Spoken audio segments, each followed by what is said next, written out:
But بھٹی صاحب، عمران خان صاحب ٹھیک ہے، یہ میں نے تو میرے خیال میں ہم سب کا شاید کنسنسس ہے، اور آپ بھی اس پر روشنی ڈالیے کہ پی ڈی ایم ریئیکشنری ہے۔ عمران خان صاحب نے باقاعدہ کہتے ہیں نا فلانے نے اگے لائے ہیں، یعنی کہ عمران خان صاحب کوئی سیاسی چال چلتے ہیں، پی ڈی ایم فوری طور پر اس کے ریئیکشن میں آتی ہے۔ لیکن کیا عمران خان صاحب وفاق کے اندر واپس یعنی نیشنل اسمبلی کے اندر جانا چاہتے ہیں کہ کیئر ٹیکر سیٹ اپ کے اندر ان کی شمولیت ہو، ان کی مشاورت ہو، لیڈر آف دی اپوزیشن ان کے مرضی کا ہو اور باقی ممبران کو وہ بھیجیں گے، یا آپ کو لگتا ہے کہ نہیں پی ڈی ایم نے سوچ لیا ہے کہ جیسے یہ مزید کریں گے ہم مزید لوگوں کے استعفے منظور کر لیں گے؟ دیکھیے بھائی جان، پہلی بات تو یہ ہے کہ جیسے آپ نے کہا کہ یا عطا طارڑ صاحب نے، ہمارے بھائی نے کہا، جو مشن تخت لاہور میں وہ اور ملک احمد اور رانا ثناء صاحب ہارے یعنی ناکام ہوئے، اور اب اس پہ پیشی بھی ہونی ہے رانا ثناء صاحب کی، تو یہ سرپرائز نہیں ہے۔ یہ ان کو سرپرائز نا وہ جو ملا ہے نا، تو ان کو شوق ہے کہ میں بھی اس سے قسم دا سرپرائز دیواں۔ یہ سرپرائز نہیں ہے عطا بھائی، یہ چٹا جھوٹ ہے، یہ چیٹنگ ہے، یہ دو نمبری ہے، یہ چتر چلاکی ہے، یہ موقع پرستی ہے، یہ بزدلی ہے۔ یہ پنجاب لاہور میں شکست کے بعد اسلام آباد میں تولیہ پھینک قسم کی نہیں ہوتی، تولیہ پھینک قسم کی پسپائی ہے۔ یہ میچ فکسنگ کی ایک کوشش ہے، یہ میچ کے دوران رولز بدلنے کی کوشش ہے، یہ میچ ہارتا دیکھ کر پچ اکھاڑنے کی ایک کوشش ہے، یہ بدنیتی ہے، یہ 0+0=0 ہے۔ یہ سطحی سیاست ہے، یہ پارلیمنٹ اور جمہوریت اور سیاست اور ان سیاستدانوں ساروں کی بے توقیری ہے۔ اب یہ عمران خان اب دیکھیے 2-3 اس کو ذرا غور کیجئے۔ پارلیمان میں آئیں، اسپیکر صاحب فرماتے ہیں، اسمبلی میں آئیں جی، شاہد خاقان عباسی صاحب فرماتے ہیں، آخری وارننگ ہے واپس آ جائیں، بلاول صاحب فرماتے ہیں، سیاستدان بنے واپس آ جائیں، رانا ثناء صاحب فرماتے ہیں جی۔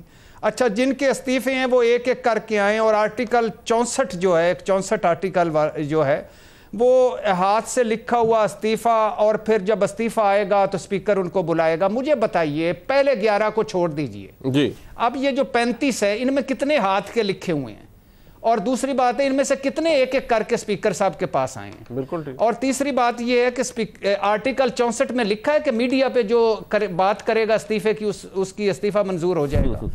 تو یہ 35 پنکچر جو پہلی مرتبہ اس بدبودار نظام یا بوسیدہ نظام جس کو انہوں نے جمہوریت کا نام دیا ہوا ہے، اس میں پی ڈی ایم نے جھوٹ اور چتر چلاکی کے لگائے ہیں۔ اچھا، اب اس کا مطلب ہے کہ عمران خان صاحب پھر 2 نشستیں چھوڑ دیں، 33 نشستوں پر عمران خان الیکشن لڑے گا۔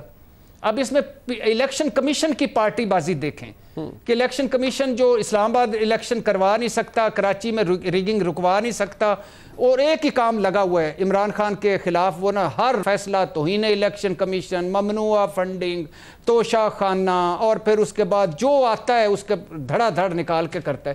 کبھی کوئی ڈسکا جیسی پھرتی یا تیزی دوسری طرف دکھائی ہے؟ کبھی بھی نہیں دکھائی۔ تو یہ الیکشن کمیشن، یہ سارے یہ اور ڈسکا جیسی دھند پڑی ہے، کہیں سافٹ لفظ استعمال کیا ہے، ڈسکا جیسی دھند پڑی ہے۔ یہ دیکھیں ہر جگہ پڑی ہوئی ہے سر۔ لاہور میں آپ کی جگہ سموگ اور فوگ ہے، لیکن وہاں بھی الیکشن کمیشن نے نہیں توجہ دی۔ وہ جو ایک طرف وہ زرداری صاحب، یوسف رضا گیلانی صاحب اور نواز شریف صاحب کا توشہ خانہ حلال ہو گیا، وہاں بھی نہیں دی۔ جو چیئرمین سینٹ نے گیلانی صاحب کا ریفرنس معطل کر دیا، اسپیکر صاحب نے زرداری صاحب کا معطل کر دیا، وہاں بھی نہیں دی۔ خیر چھوڑیے، اب آپ دیکھیے کہ مثال کے طور پہ آخری بات کہ مثال یہ آپ اندازہ کیجئے کہ یہ اس وقت پی ڈی ایم کے پاس وہ بد نصیب جماعت ہے، اخلاقی برتری کے بغیر 27 کلومیٹر، 14 جماعتیں، 74-75 وزیر، اور آپ ان کے پاس بدقسمتی دیکھیے کہ نہ بیانیہ اس وقت نہ پرفارمنس ہے، ٹھیک ہے، اور لیول پلینگ فیلڈ کے جو شیر اعظم ہیں انہوں نے واپس آنے سے انکار کر دیا فی الحال۔ اب کریں تو وہ کیا کریں؟